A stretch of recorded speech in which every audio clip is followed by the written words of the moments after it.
This was the moment Australia knew Delta had arrived and was deadly. We didn't know his name, we didn't know if he was married or had kids, but we knew he was in the fight of his life. Tonight, we finally meet the courageous John Robinson. Here's Tracy Grimshaw's exclusive interview.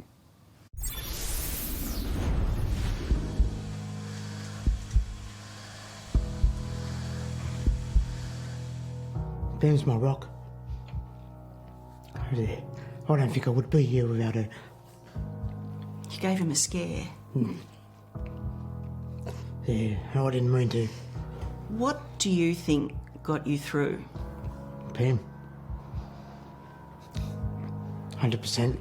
Power of love? No, I had my family back, had my back. My friends.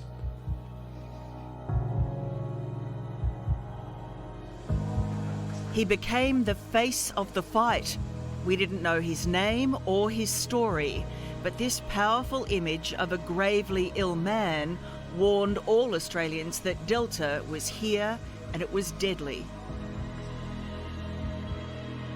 Against incredible odds, John Robinson is now the face of a survivor. The photographs went around the country. We were told that you'd approved the photographs being taken. I guess you would have had to. You can't remember any of that, can you? No, I was too far gone to even know who was there and who I was talking to. I can't remember anyone. Did you know those photographs No. were being... No, the first we saw it was when it come on TV. The hospital hadn't told you? No. Oh, that's a shame. Yeah. We had seen it overseas, but we'd never seen it that graphically in Australia. They were very powerful photographs.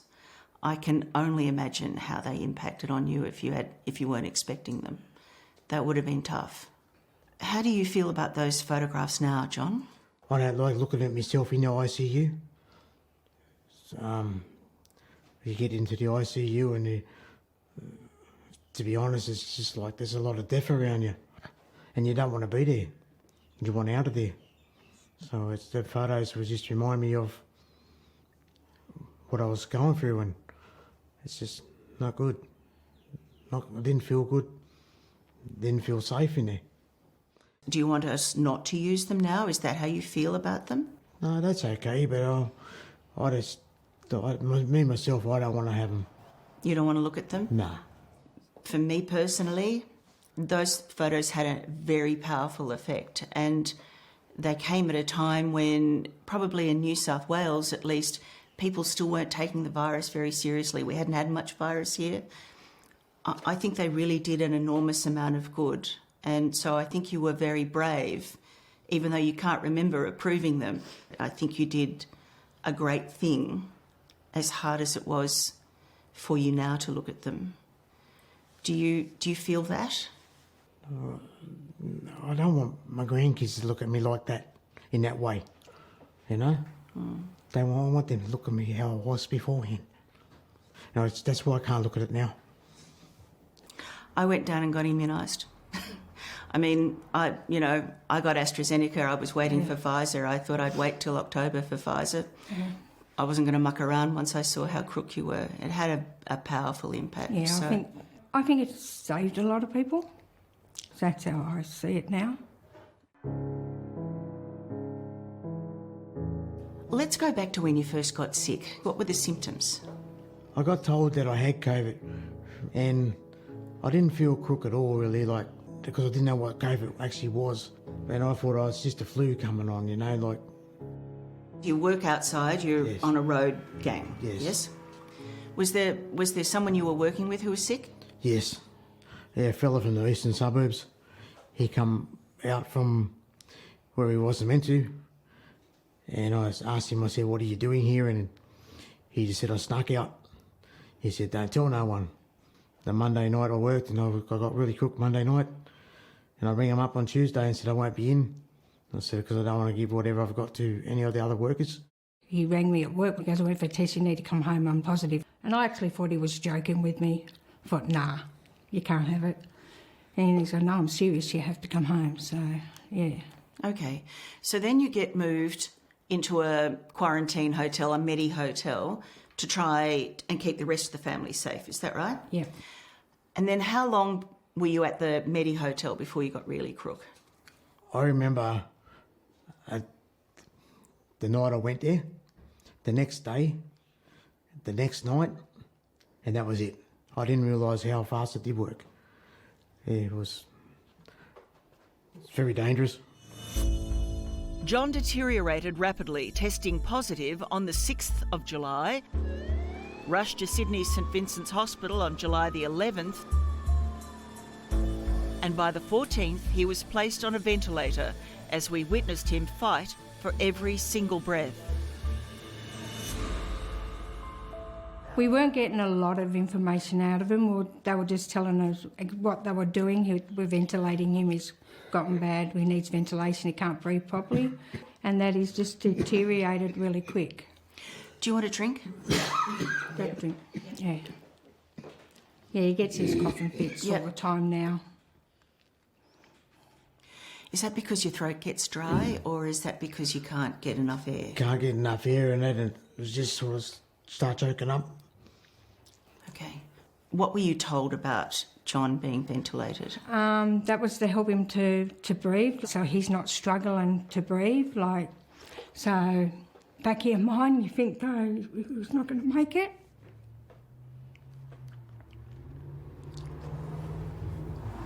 Take a breath. Because I know John doesn't remember this, and so I need to talk to you about this, and I don't want to make this too difficult for you. Yeah, so they just told us he needs it to help him breathe, to bring him through it, which it did. So I believe there was a phone call that he can't remember where you spoke with him before he was ventilated. Yeah, he rang and said, I'm getting ventilated soon. So he actually rang and said goodbye. So that was it. It's pretty good you don't remember this, I think. Yeah. Once he was in an induced coma, he was like that for a month and a half, wasn't he? Yeah. They put him in a prone's position, so they had him on his back, then on his stomach. They put him on the stomach because it's easier for him to breathe. As soon as he did come out of the COVID ward, they did let me in for an hour visit with him. Still in ICU, still ventilated and that though.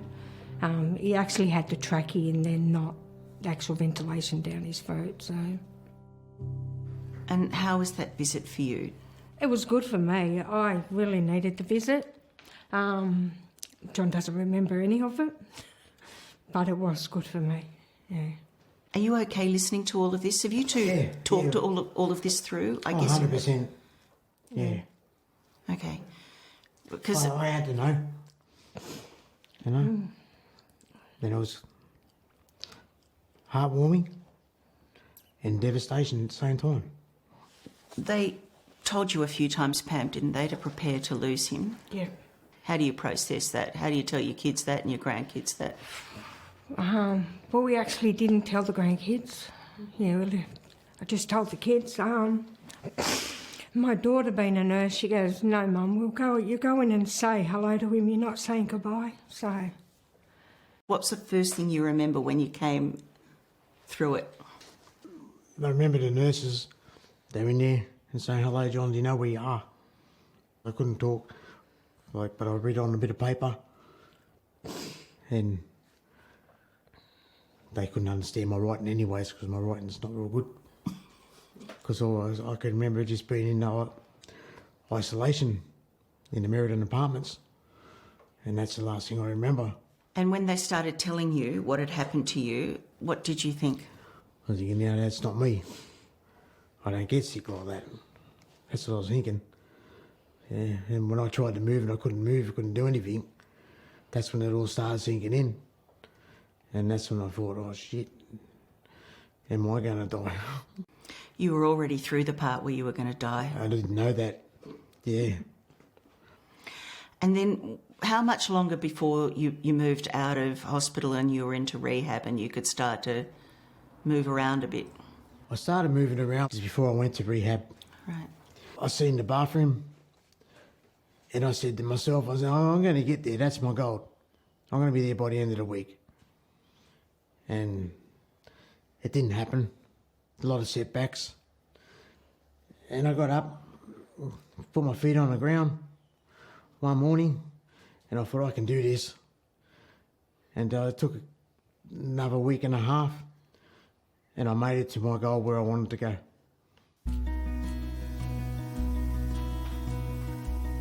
So it felt good to do something for yourself and be a bit normal again. 100%, yeah.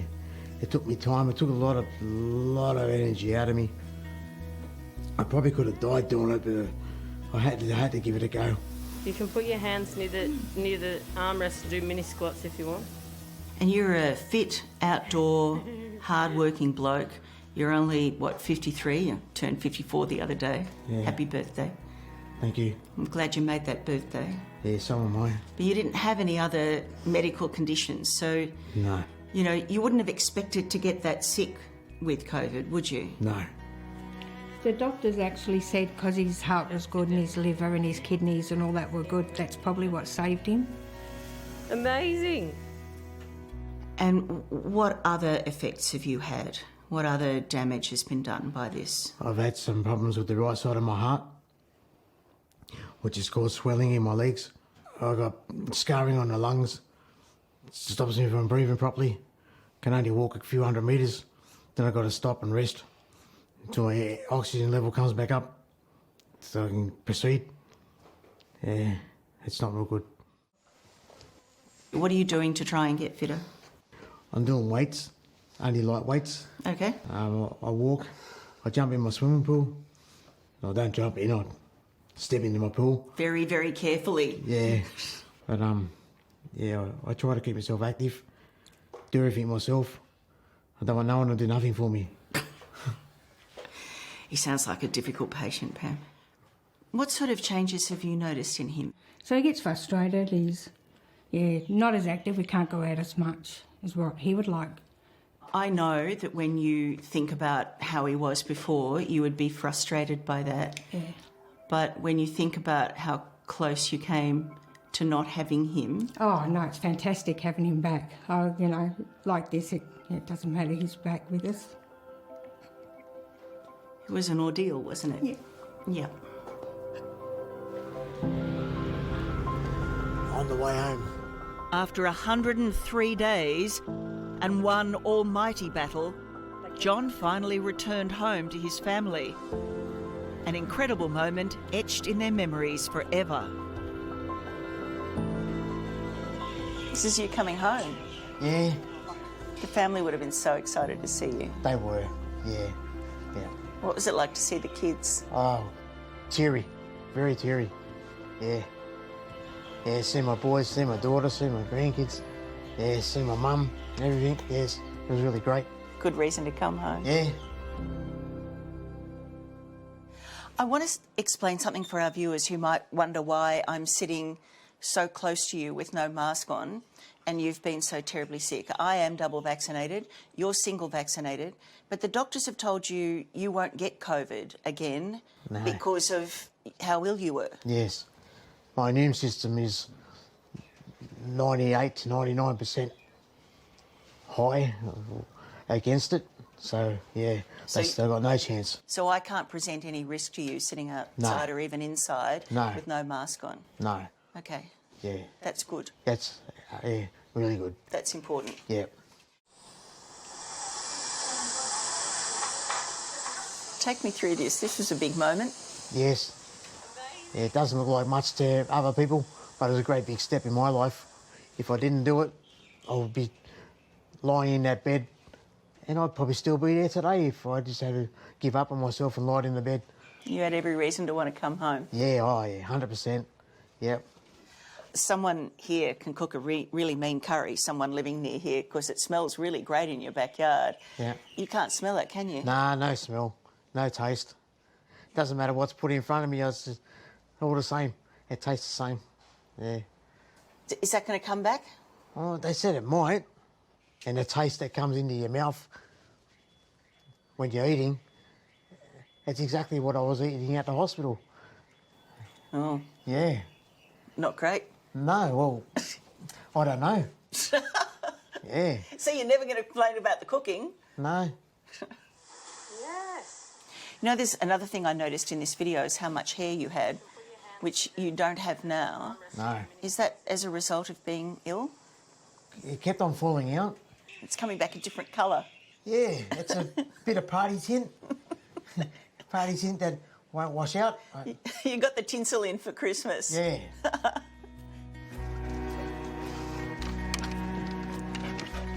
What's the long-term prospect for you? I mean, how do you continue to heal, and when might you think about going back to work? Well, I'm not real sure, but the doctors don't seem that it's going to be before 6 months to 18 months.